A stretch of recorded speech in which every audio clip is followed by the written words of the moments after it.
दोस्तों, स्वागत है आपका हमारे YouTube channel target point with Meenakshi में। दोस्तों, आज हम लोग उत्तर प्रदेश पुलिस कांस्टेबल परीक्षा 26/10/2018 के सेकेंड शिफ्ट में आए हुए सामान्य ज्ञान यानी जीके के प्रश्नों को देखेंगे, जो प्रश्न संख्या 1 से लेकर 38 तक है। तो चलिए वीडियो शुरू करते हैं। देखते हैं पहला प्रश्न। पेड़ पौधों में निषेचन के बाद अंडाशय परिवर्तन होता है, बीज में, पुष्पकेसर में, जायांग में या फल में। तो आपका सही आंसर हो जाएगा फल में। पौधों के अंडाशय में बीजांड होते हैं जो निषेचन के बाद बीज के रूप में परिवर्तित हो जाते हैं। अंडाशय बीज को घेरे हुए या तो सूखा या चम्रपत्र जैसा या गुत्तेदार फल के रूप में परिपक्व करता है। चलिए अगला प्रश्न देखते हैं। क्षतिग्रस्त CFL और फ्लोरो से ट्यूबों का निपटान सुरक्षित रूप से किया जाना चाहिए, क्योंकि इसमें वाष्प होते हैं जो हवा से जहरीले होते हैं। Ammonia, sulphur dioxide, nitrogen dioxide की, पारे की। तो इसमें आपका सही आंसर हो जाएगा पारे की।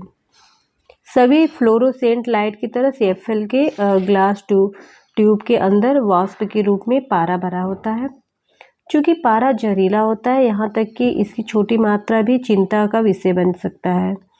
कई देशों में सरकारों ने नियमित कचरा के साथ CFL के निपटारे पर प्रतिबंध लगा दिया है। चलिए अगला प्रश्न देखते हैं। पौधों में पानी और पोषक तत्वों के परिवहन के लिए संवहनी तत्वों को कहा जाता है। फ्लोएम, कोलेनकाइमा, जाइलम या स्क्लेरेनकाइमा। तो इसमें आपका सही आंसर हो जाएगा जाइलम। चलिए अगला प्रश्न देखते हैं।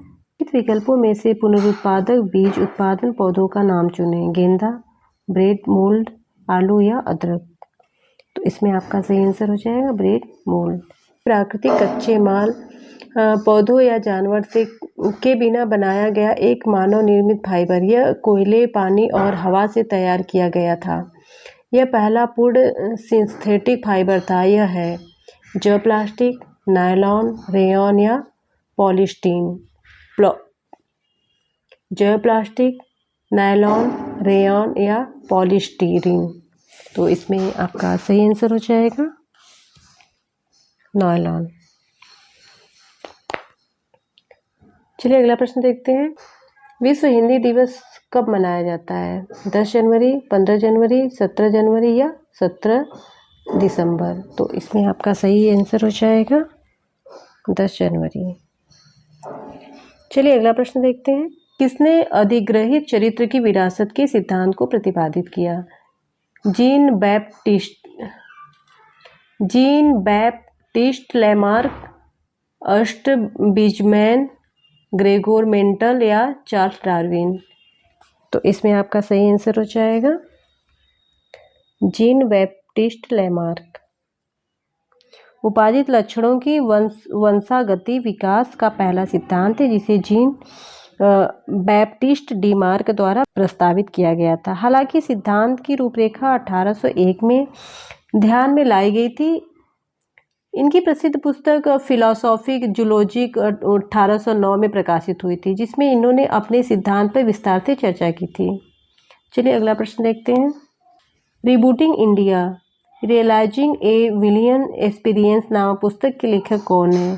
सत्यार्थ जोशी, नंदन नीलेकणी, रतन टाटा या विशाल सिक्का। तो इसमें आपका सही आंसर हो जाएगा नंदन नीलेकणी।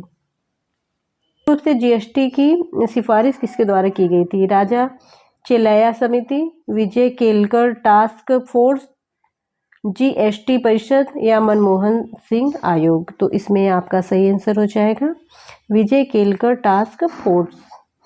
भारत का पहला साइबर पुलिस स्टेशन कहाँ पे स्थापित किया गया था? कोच्चि, नई दिल्ली, बेंगलुरु या चेन्नई। तो इसमें आपका सही आंसर हो जाएगा बेंगलुरु। अगस्त 2001 में बेंगलुरु में भारत का पहला साइबर क्राइम पुलिस स्टेशन का उद्घाटन किया गया था। इस अपराध के अंतर्गत कंप्यूटर अपराधों, वायरस बनाने और वितरित करने, हैकिंग, बौद्धिक संपदा की चोरी, सॉफ्टवेयर चोरी, जासूसी, कंप्यूटर सिस्टम और वित्तीय धोखाधड़ी के हेरफेर आदि शामिल थे। चलिए अगला प्रश्न देखते हैं। एशियाई खेल 2018 में महिला 3000 मीटर बांधा दौड़ प्रतियोगिता में रजत पदक विजेता सुधा सिंह उत्तर प्रदेश के किस जिले से संबंधित हैं? लखनऊ, कानपुर, रायबरेली या उन्नाव? तो इसमें आपका सही आंसर हो जाएगा रायबरेली। चलिए अगला प्रश्न देखते हैं। कब संयुक्त प्रांत का नाम बदलकर उत्तर प्रदेश किया गया था? 26 जनवरी 1950, 24 जनवरी 1950, 15 अगस्त 1950 या 2 अक्टूबर 1950? तो इसमें कोई भी ऑप्शन सही नहीं है, क्योंकि संयुक्त प्रांत ब्रिटिश भारत का एक प्रांत था जो 1 अप्रैल 1937 को आगरा और अवध के संयुक्त प्रांत को कम करने के परिणामस्वरूप अस्तित्व में आया था। 1947 में आज़ादी के बाद रामपुर, बनारस और टिहरी गढ़वाल के रियासतों को संयुक्त प्रांत में विलय कर दिया गया। 25 जनवरी 1950 को इसका नाम बदलकर उत्तर प्रदेश रख दिया गया। चलिए अगला प्रश्न देखते हैं। काला नमक चावल की किस्म को एक जिला एक उत्पादन योजना के तहत उत्तर प्रदेश के किस जिले के उत्पादन के रूप में चुना गया है? गोरखपुर, सिद्धार्थनगर, आजमगढ़ या गोंडा? तो इसमें आपका सही आंसर हो जाएगा सिद्धार्थनगर। उत्तर प्रदेश सरकार ने फरवरी 2018 में सिद्धार्थनगर जिले के एक उत्पादक को एक जिला एक उत्पादन योजना के तहत भारत के बेहतरीन गुणवत्ता वाले सुगंधित चावल में से एक काला नमक नामक चावल का चयन किया है। चावल की किस्म को सितंबर 2013 में भौगोलिक संकेत टैग से सम्मानित किया गया। चलिए अगला प्रश्न देखते हैं। सूफी कवि अमीर खुसरो का जन्म उत्तर प्रदेश के किस जिले में हुआ था? बुलंदशहर, अलीगढ़, एटा या फैजाबाद? तो इसमें आपका सही आंसर हो जाएगा एटा। अमीर खुसरो का जन्म आधुनिक उत्तर प्रदेश में एटा के पास पटियाली में 1253 में हुआ था, जो उस समय दिल्ली सल्तनत था। खुसरो को भारत की आवाज़ यानी तूतिए हिंद के रूप में भी जाना जाता है। चलिए आगे देखते हैं अगला प्रश्न। बहू बेगम का मकबरा उत्तर प्रदेश में स्थित है? लखनऊ, आगरा, फतेहपुर सीकरी या फैजाबाद? तो इसमें सही आंसर हो जाएगा फैजाबाद। बेगम बहू का मकबरा उत्तर प्रदेश के फैजाबाद में स्थित है। इसे नवाब सिराजुद्दौला ने अपनी पत्नी के याद में बनवाया था। यह फैजाबाद की सबसे ऊंची इमारतों में से एक है। चलिए अगला प्रश्न देखते हैं। निम्नलिखित में से किस प्रसिद्ध भारतीय शास्त्रीय गायिका को उसके शिष्यों द्वारा प्यार से अप्पाजी बुलाया गया था?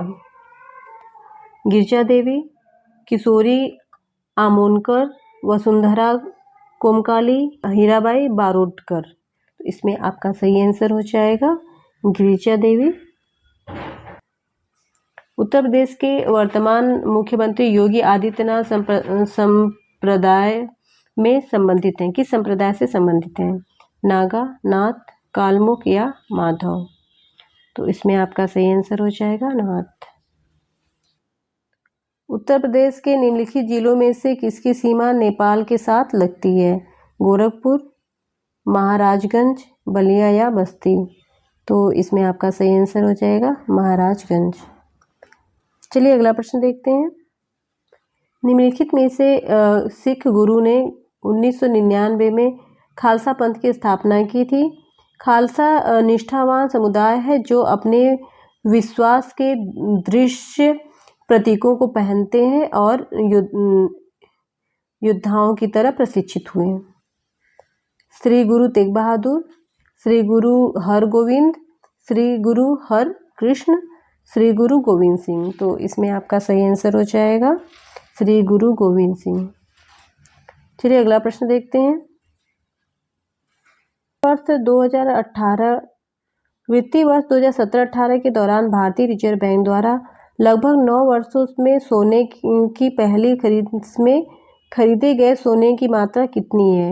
2.46 metric ton, 2.46 metric ton, 2.46 metric ton, 8.46 metric ton? तो इसमें आपका सही आंसर हो जाएगा 8.46 मीट्रिक टन। चलिए अगला प्रश्न देखते हैं। किस सिख गुरु ने सिख विवाह समारोह की शुरुआत आनंद कारज के नाम से की थी?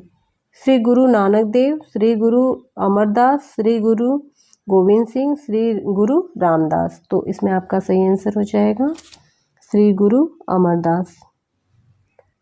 आनंद कारज सिख विवाह समारोह है। इसका अर्थ है कि आनंदमय संघ या उत्साहपूर्ण संघ, जिसे गुरु अमरदास ने शुरुआत किया था। सांख्यिकी और कार्यक्रम कार्यान्वयन मंत्रालय द्वारा 2016-17 के लिए दिए गए बागवानी आंकड़ों के अनुसार फल उत्पादक भारतीय राज्य कौन सा है? आंध्र प्रदेश, गुजरात, कर्नाटक या मध्य प्रदेश। तो आपका सही आंसर है आंध्र प्रदेश। चलिए अगला प्रश्न देखते हैं।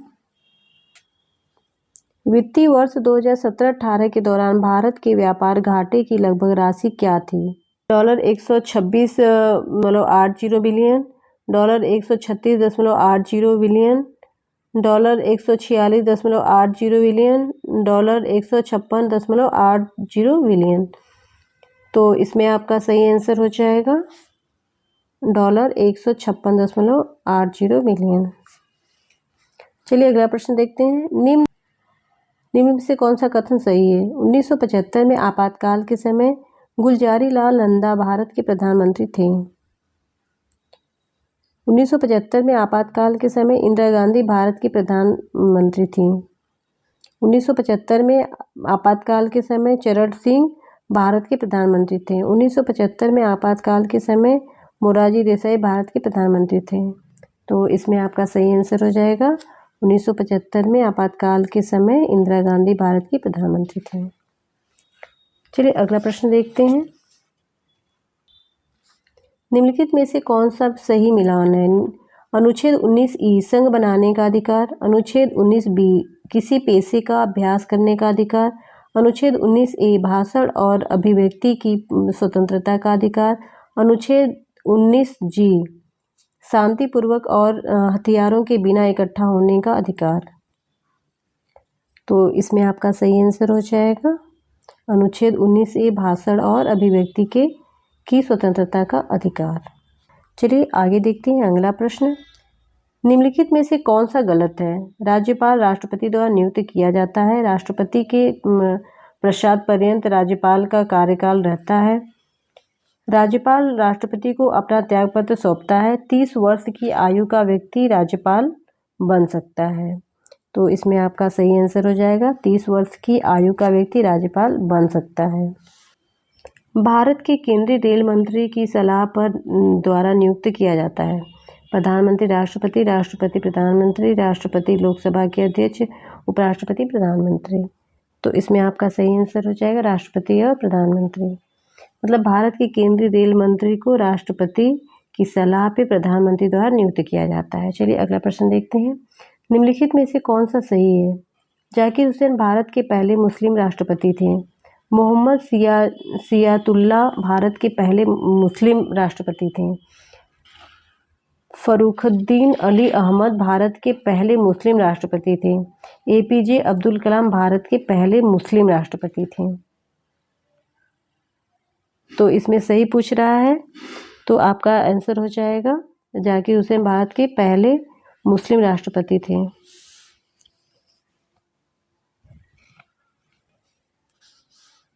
निम्नलिखित में से कौन सी जॉर्डन की राजधानी है? जर्क, इरबिड, साल्ट या अम्मान। तो इसमें आपका सही आंसर हो जाएगा अम्मान। अम्मान जॉर्डन की राजधानी और सबसे अधिक आबादी वाला शहर है। यह देश का आर्थिक, राजनीतिक और सांस्कृतिक केंद्र है।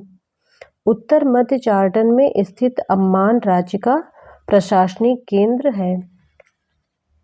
आज अम्मान को सबसे उदार और आधुनिक अरब सागरों में से एक माना जाता है। चलिए अगला प्रश्न देखते हैं। निम्नलिखित में से कौन सी मंगोलिया की मुद्रा है? लियू, तोगरोग, क्यात या मेटिकल। तो इसमें आपका सही आंसर हो जाएगा तोगरोग। चलिए अगला प्रश्न देखते हैं। एशिया की तीसरी सबसे बड़ी आबादी वाला देश कौन सा है? इराक, बांग्लादेश, जॉर्डन या इंडोनेशिया? तो इसमें आपका सही आंसर हो जाएगा इंडोनेशिया। इंडोनेशिया चीन और भारत के बाद एशिया की सबसे अधिक आबादी वाला देश है। जुलाई 2015 तक इंडोनेशिया की जनसंख्या वृद्धि पर 1.9% थी और यह 255.4 मिलियन लोगों की आबादी थी। 2020 तक देश की जनसंख्या लगभग 270 मिलियन तक बढ़ने की उम्मीद है, जो 2050 तक 320 मिलियन से अधिक हो जाएगी। चलिए अगला प्रश्न देखते हैं। दक्षिणी अमेरिकी राष्ट्रों में से किसमें दक्षिणी अमेरिकी क्षेत्र का सबसे बड़ा वन क्षेत्र है? गुयाना, ब्राजील, कोलंबिया या इक्वेडोर? तो इसमें आपका सही आंसर हो जाएगा ब्राजील। चलिए अगला प्रश्न देखते हैं। निम्नलिखित में से प्रायद्वीपीय भारत की सबसे बड़ी नदी कौन सी है? महानदी, गोदावरी, कृष्णा या कावेरी? तो इसमें आपका सही आंसर हो जाएगा गोदावरी।